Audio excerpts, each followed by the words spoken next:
This audio presentation of Neville Goddard, The Light of the World, is brought to you by audioenlightenment.com. Copyright 2012, all rights reserved.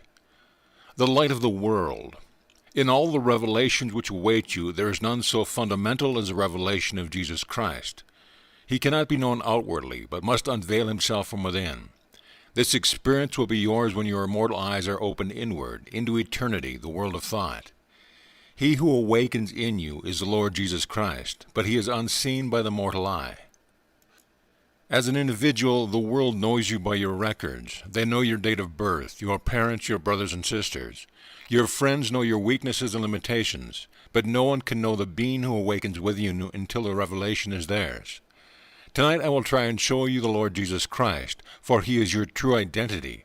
His most fantastic claim, "I am the light of the world," was not claimed by one little individual, but by the universal being who is the life of every child born of woman. The mortal mind, unable to understand this statement, questioned him, asking him to tell them who he really was, and he answered, "Even what I have told you from the beginning." The beginning of what? The year 1 AD? No. Before the world was, you and I were told that we would descend into and experience death. Then we would return, enhanced by reason of our experiences. Knowing me at my mortal beginning of only a few years, you may question my words, but I am not speaking about a physical being. The Lord Jesus Christ has unveiled himself in me, yet I remain here in this body of flesh until the silver cord is snapped. Only then can I return to the world that was mine before that the world was, and receive all the glory I was promised when I agreed to enter and experience death. Who is this being I know myself to be? The Lord Jesus Christ, of which we are all one. Now we are told, you are born anew through the resurrection of Jesus Christ from the dead. Here we see that our birth is conditioned upon the resurrection of Jesus Christ. You may think this happened 2,000 years ago, but John tells us in his revelation that Jesus Christ is the faithful witness, the firstborn of the dead. Do not think of this in terms of time, but rather in order of events, for we are dealing with a mystery.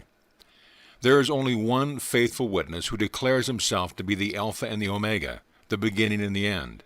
That witness is Jesus Christ, he who came out from the Father and came into the world to bury himself in every child born of woman.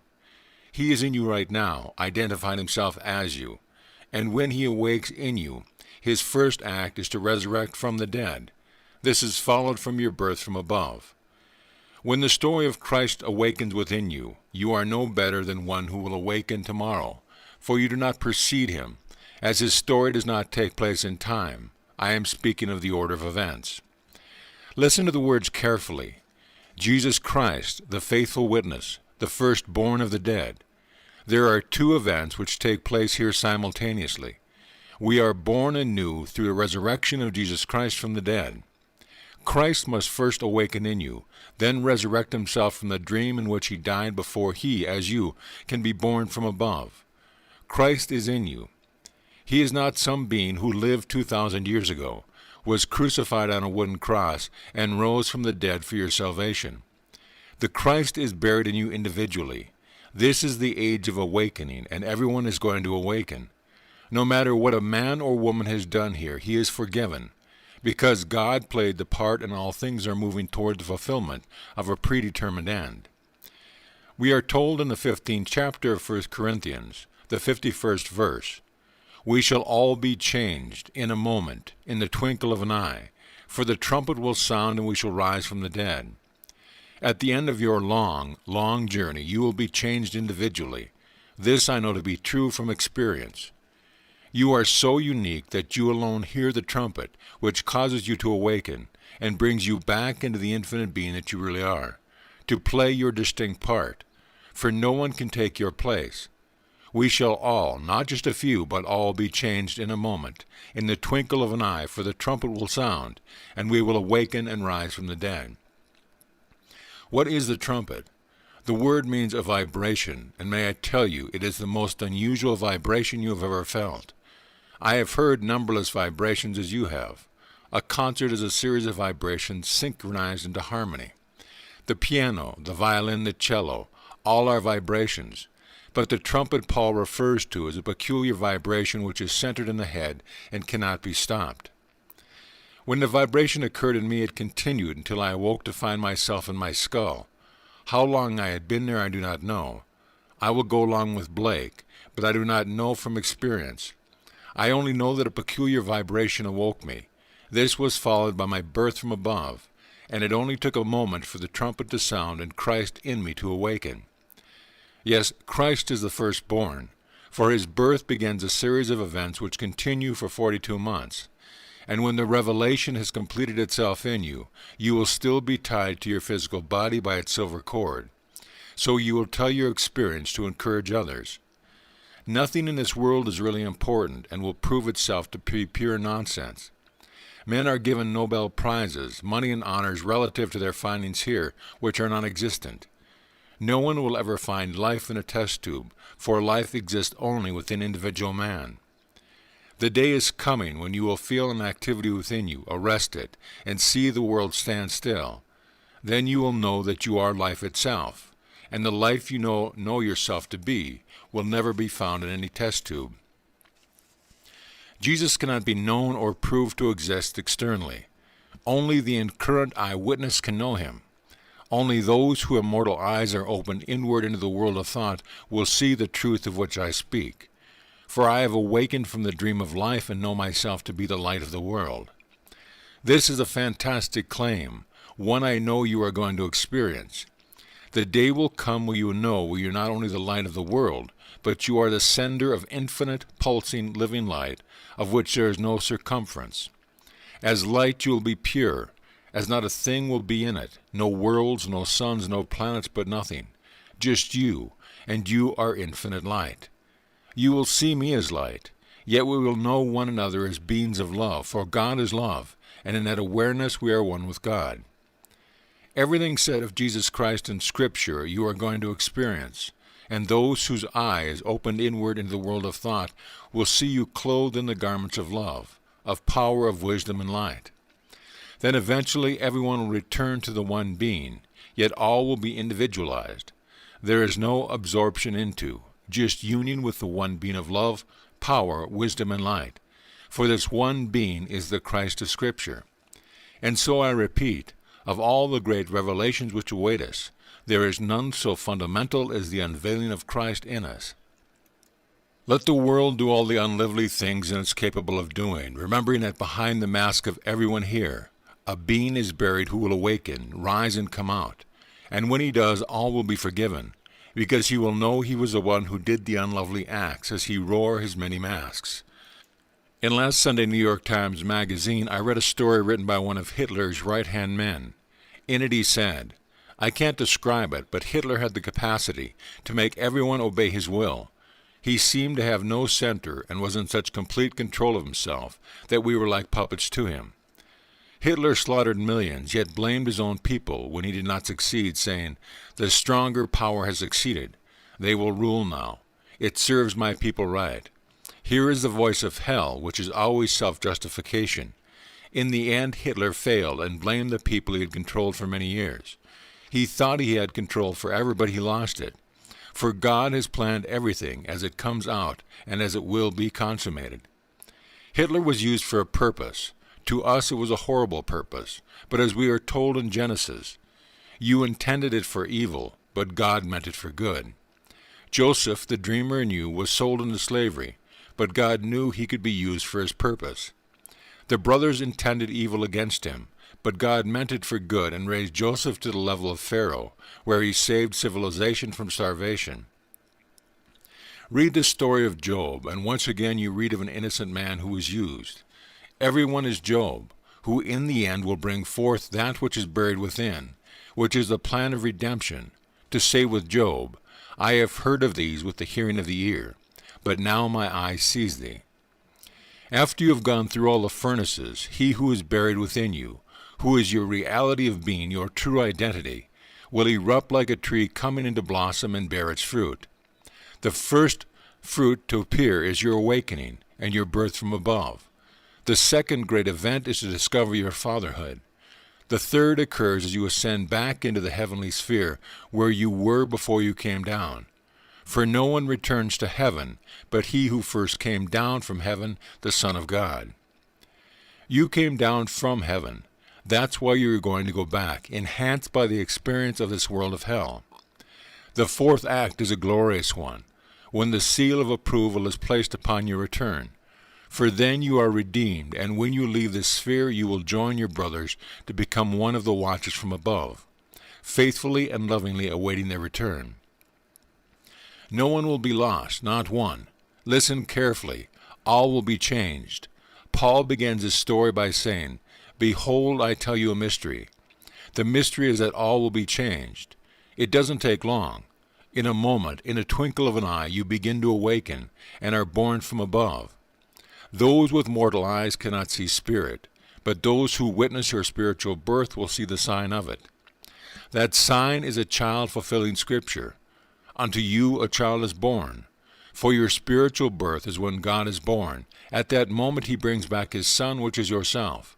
Only now you are expanded from what you were prior to your descent into this world. You will see your witnesses and read their thoughts. In fact, their thoughts will become objectified, just as yours do here. As you think, God sees your thoughts and objectifies them. He sees everything you are thinking, everything you have planned, and projects them for you, even though God you cannot see. Take my message to heart and try to remember what was told to you before the world was. In the last chapter of the book of Ecclesiastes, the preacher tells of the snapping of the silver cord and the breaking of the golden bowl and pitcher before the dust returns to the earth. Then he calls upon us to dwell upon his words, for the sayings of the wise are like goads, like pegs firmly fixed are the collected sayings which are given by one shepherd. One who has had the experiences tells them, and they become pegs driven into the minds of many. Beyond this, he warns us not to think of anything, for of the writing and the making of many books there is no end. I ask you to dwell upon my experience. Tomorrow you may be carried away with the news of the day. Although it may be very exciting, it is not important. What someone did does not matter, and the reason it was done should not interest you. Rather, you should be interested in the collective saying of the wise, all found in Scripture and given to you by one shepherd. Dwell upon the words recorded there and try to find out what is being said. Who are you, they asked. Even what I have told you from the beginning. Yes, I am the same being who spoke to you when we were all gathered together in eternity. Before we came down, you and I were one, calling you gods, sons of the Most High. I told you that we were going to have the experience of dying and falling as one man. And then I called you princes. And one day you will know yourself to be the Prince of Light, the Prince of Love, and the Prince of Power. For everything recorded in Scripture will be experienced by you. That is your destiny. It would be my pleasure to pass my immortal eyes on to you who are here, but I cannot do it from this level. It must be done from a higher level, done with the consent of the watchers in eternity, those who are already redeeming from this world. It seems stupid for a little man, weak and limited, to claim to be infinite, living, pulsing light. Yet those to whom I have given my eyes have seen me as the Prince of Light, the Prince of Love, and the Prince of Power and Wisdom. I know myself to be Lord Jesus Christ, yet I also know that I will continue to remain here, in this mortal frame, until the silver cord is snapped, and the golden bowl and pitcher are broken. Only then can I return to those I have always known, those who are eagerly waiting for my return from the world of death. So it is from death to life, from darkness to light, from bondage to freedom. We voluntarily came down and assumed this bondage of flesh. As we entered the world of darkness, we forgot we were the light of the world. Eternally alive, we entered the world of death. We took it on in confidence that we possessed the power and the wisdom to return. Everyone here will go back, regardless of what you have done, what you are doing, or what you are planning to do.